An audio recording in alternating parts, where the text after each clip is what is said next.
Hello दोस्तों, एक बार फिर से आपका brilliant coaching classes by Kalim sir के चैनल में स्वागत है। आज मैं फिर से 11th की जो क्लासेस चल रही है उसका बेसिक क्लास का नेक्स्ट टॉपिक है। आपको मैंने विमी विधि से आपको उसके यूज़ ऑफ डायमेंशंस के बारे में, विमी विधि के उपयोग बताया था। पहला आपको बताया था शुद्धता की जांच करना, दूसरा आपको बताया था एक पद्धति को दूसरे पद्धति में बदलना, और ये तीसरा इसका उपयोग है कि किसी विमी विधि से किसी बहुत सारे वेरिएबल्स के मध्य में व्यंजक के रूप में सॉल्यूशन को फाइंड आउट करना। जैसे कि मैंने बोर्ड पर एक क्वेश्चन लिखा है, जैसे आप पढ़ सकते हो। एक सरल लोलक का आवर्त काल t, प्रभावी लंबाई l तथा गुरुत्वीय त्वरण g है, तो विमीय विधि द्वारा इनके मध्य संबंध स्थापित कीजिए।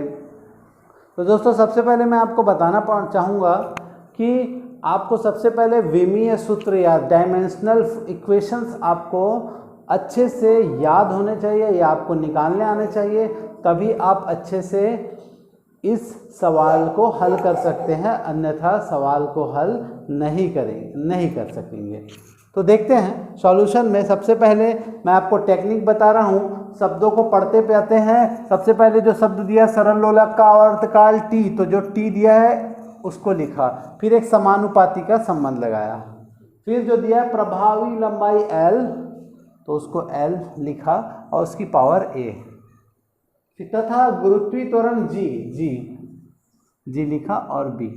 इसके अलावा और भी कोई वेरिएबल्स जो यहाँ पर इनिशियलाइज किया जाता, उसको भी हम यहाँ लगाते। सी डी जितने वेरिएबल्स होंगे उतने वेरिएबल्स को यहाँ पर लिखा जाएगा, उसकी पावर को एंड सो ऑन हम बढ़ाते जाएंगे।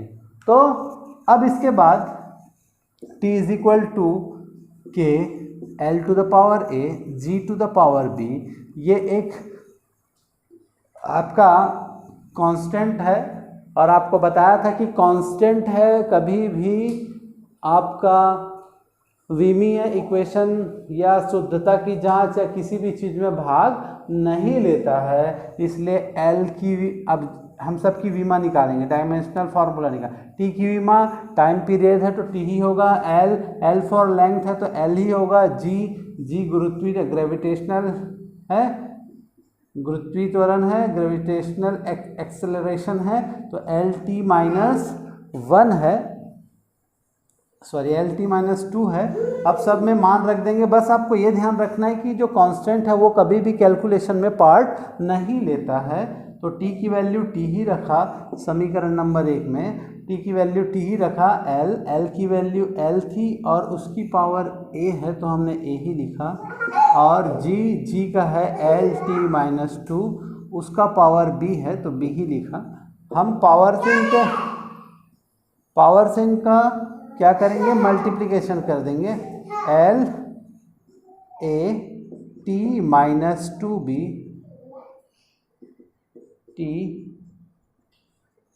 यहाँ पर एक समान जो रहेंगे, यहाँ पर B होना था, जो बेस इक्वल होंगे तो उनके पावर प्लस हो जाते हैं, तो L सेम है तो A प्लस B होगा, और T इसका कोई भी साथ वाला नहीं है इसलिए ऐसे ही रहेगा। अब यहाँ पर कंपैरिजन करेंगे MLT माइनस तो यहाँ पर जो T है इसका मतलब M 0 है, L 0 है, T कुछ नहीं है तो 1 है, L A प्लस B और T का पावर माइनस 2B। इनके घातों से कंपेयर करेंगे। L का वैल्यू तो इधर है नहीं तो L से नहीं करेंगे हम, हमारे पास M का नहीं था, L का है, L की पावर 0 है तो 0, तो L के पावर A प्लस B। फिर यहाँ पर T की वैल्यू 1 है पावर में, यहाँ पर है माइनस 2B, तो 1 upon minus 2 is equal to B, तो हमारे पास B की वैल्यू आ गई। यहाँ पर अब 0 is equal to minus half plus A, मैंने B की वैल्यू रख दी है यहाँ पर, तो माइनस था तो इधर आएगा तो plus half is equal to A और B की वैल्यू आ गई। तो इस पूरे कैलकुलेशन का एक मोटो ये रहता है, जो आप बेस जो इसके पावर में लगाए रहते हैं उनकी वैल्यू फाइंड आउट रहना चाहिए। जितने वेरिएबल्स रहेंगे A B C and so on, उतने की वैल्यू हमको फाइंड आउट करनी रहती है। तो हमने 2 था A और B, दोनों की वैल्यू को हमने फाइंड आउट कर लिया है। अब समीकरण नंबर 1 में ए और बी के मान को रखने पर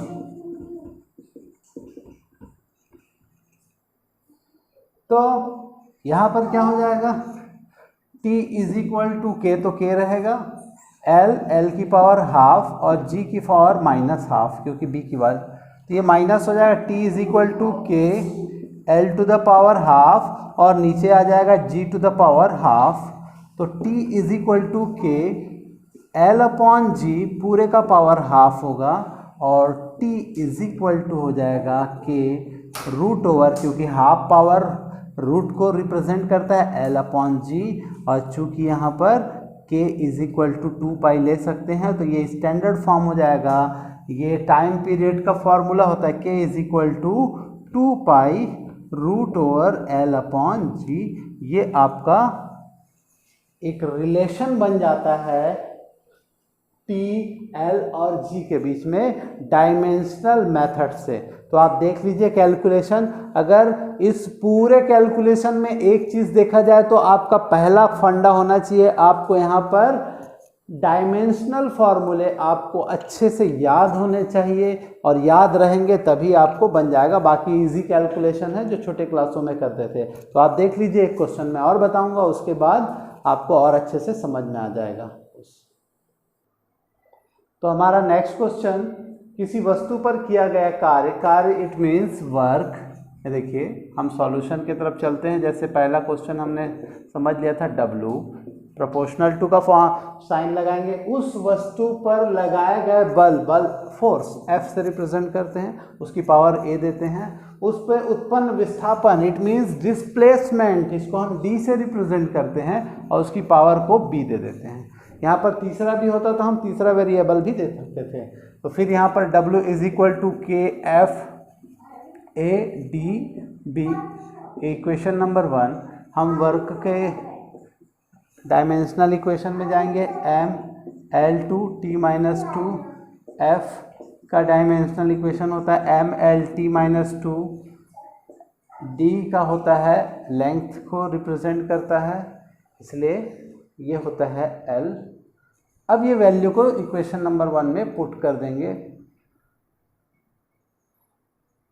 W का वैल्यू है m L2 t minus 2 is equal to, K की वैल्यू कांस्टेंट है इसलिए उसको नहीं लेते हैं, ये हो जाएगा m L t माइनस 2 उसकी पावर a, और d है तो वो L है उसकी power b, m L t minus 2।